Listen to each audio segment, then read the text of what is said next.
Hi everybody, Greg Guevara, creator of the Centricide web series here. Now, ever since I began my web series, I've been receiving complaints that some of my characters could be seen as problematic. In an attempt to appease the crowd, because I am overly agreeable, I've decided to remove all the problematic characters from Centricide. That of course means that I'm removing the Nazi character. I should have never been playing a Nazi character, and I apologize for keeping it up for so long. This also means that I'm gonna have to get rid of all of the characters that the Nazi might associate with. That means conservative Christian, homo nationalist, and yes, even the Nazpol. All of these characters are quite simply too problematic for me to continue to portray. But I cannot, in good conscience, stop there. We have to, of course, acknowledge that capitalism is a racist system founded upon white supremacy. And that's why I'm also going to be getting rid of all of the capitalist characters. Say goodbye to Ancap and Libertarian. And I know that Hoppian and Minarchist have only had one line in the series each, but we're getting rid of them as well. And honestly, it is unacceptable that one of my main characters is an authoritarian leftist.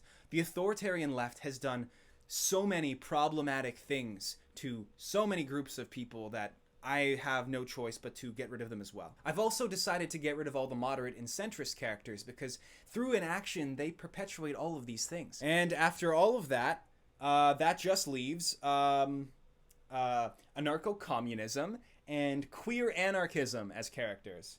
And anarcho-communism is dead. It turned into post-leftism. So, I guess that just leaves queer anarchism. Alright, brace yourselves. Here is the Centricide finale. Hi, what's up? It's me, Queer Anarchism. Instead of a Centricide episode today, I'm going to be reading you 500 pages of queer feminist theory. Why don't we start with some Judith Butler, gender trouble, feminism, and the subversion of identity. Contemporary feminist debates over the meanings of gender lead time and time again. Wow, I love being an artist making challenging and different art on the platform youtube.com in the year 2020. Such a negative valence.